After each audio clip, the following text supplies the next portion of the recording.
दोस्तों, खबर है कि भारतीय नौसेना जल्द ही 4 अत्याधुनिक लैंडिंग प्लेटफॉर्म डॉक्स के निर्माण के लिए टेंडर जारी करने वाली है। इस प्रोजेक्ट की लागत लगभग 80,000 करोड़ रुपए है और यह भारत के इतिहास में सरफेस वॉरशिप निर्माण का सबसे बड़ा प्रोजेक्ट माना जा रहा है। यह कदम नौसेना की एम्फीबियस वॉरफेयर यानी समुद्र से तट पर ऑपरेशन करने की क्षमता को बढ़ाने की दिशा में एक बड़ा कदम है, खासकर तब जब क्षेत्रीय सुरक्षा की परिस्थितियां लगातार बदल रही हैं। रिपोर्ट्स के अनुसार रक्षा मंत्रालय इस प्रस्ताव पर एक हाई लेवल बैठक में विचार करेगा और इसके बाद टेंडर अगले कुछ हफ्तों में जारी होने की संभावना है। इस परियोजना में देशी निर्माण को प्राथमिकता दी जाएगी। इस प्रोजेक्ट में Larsen and Toubro, Mazagon dock ship builders limited, Cochin shipyard limited और हिंदुस्तान शिपयार्ड लिमिटेड जैसी बड़ी कंपनियां शामिल हैं। ये कंपनियां अंतरराष्ट्रीय डिजाइन पार्टनर्स के साथ मिलकर काम करेंगी, जिनमें स्पेन की नवांतिया, फ्रांस की नेवल ग्रुप और इटली की फिंकैंटेरी शामिल हैं। इसका मतलब है कि जहाज भारत में बनेंगे, लेकिन उनकी डिजाइन और तकनीकी क्षमता में ग्लोबल एक्सपर्टीज भी शामिल होगी। यह पूरी रणनीति मेक इन इंडिया के अनुरूप है और देश के मैन्युफैक्चरिंग इकोसिस्टम को मजबूत करेगी। लैंडिंग प्लेटफॉर्म डॉक्स केवल सैनिकों और वाहनों को ले जाने के लिए नहीं बनाए जा रहे हैं। इन्हें बहुउद्देशीय जहाज कहा जाता है और इन्हें फ्लोटिंग बेसिस भी कहा जाता है। इन जहाजों में फिक्स्ड विंग नेवल ड्रोन होंगे, जिनका इस्तेमाल रेकोनासेंस और स्ट्राइक मिशन के लिए किया जाएगा, यानी ये जहाज एयरबोर्न ड्रोन कैरियर की तरह काम करेंगे। इसके अलावा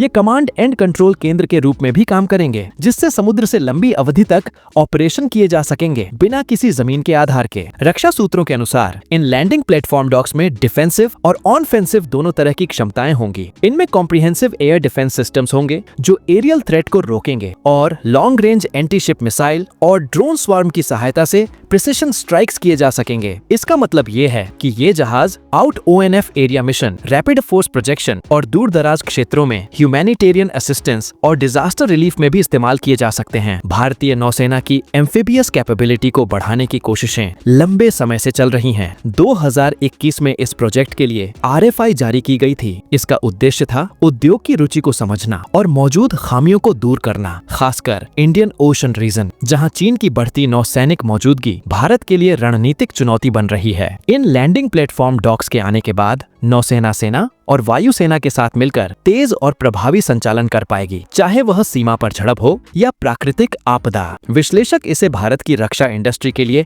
गेम चेंजर मानते हैं। एक वरिष्ठ अधिकारी ने कहा, यह केवल जहाज बनाने की बात नहीं है, बल्कि एक आत्मनिर्भर इकोसिस्टम तैयार करने की बात है जो ग्लोबल स्टैंडर्ड के बराबर हो। इस 80,000 करोड़ रुपए के निवेश से हजारों नई नौकरियां आएंगी, ड्रोन टेक्नोलॉजी में रिसर्च एंड डेवलपमेंट बढ़ेगी और भारत की अंतरराष्ट्रीय नौसैनिक प्रतिष्ठा भी मजबूत होगी। लैंडिंग प्लेटफॉर्म डॉक से भारतीय नौसेना की क्षमता काफी बढ़ेगी। ये जहाज troops deployment, amphibious assault, surveillance और लॉजिस्टिक सपोर्ट में अहम भूमिका निभाएंगे। साथ ही ये समुद्री सुरक्षा और क्षेत्रीय सामरिक संतुलन बनाए रखने में भी मदद करेंगे। यह कदम केवल जहाज बनाने तक सीमित नहीं है, यह भारत की रणनीतिक महत्वाकांक्षा, तकनीकी आत्मनिर्भरता और अंतर्राष्ट्रीय स्तर पर बढ़ती समुद्री मौजूदगी का प्रतीक है। लैंडिंग प्लेटफॉर्म डॉक्स के आने से नौसेना को समुद्री संचालन, तटीय सुरक्षा और अंतर्राष्ट्रीय मिशनों में नई ताकत मिलेगी। ये जहाज भारत को इंडियन ओशन रीजन में एक मॉडर्न, आत्मनिर्भर और मजबूत मैरीटाइम शक्ति के रूप में स्थापित करेंगे। इस परियोजना से न केवल रक्षा बल्कि आर्थिक और तकनीकी दृष्टि से भी भारत को लाभ मिलेगा। यह देश के शिप बिल्डिंग उद्योग में नई ऊंचाइयों को छुएगी और भविष्य में बड़े अंतर्राष्ट्रीय प्रोजेक्ट्स के लिए रास्ता खोलेगी। यानी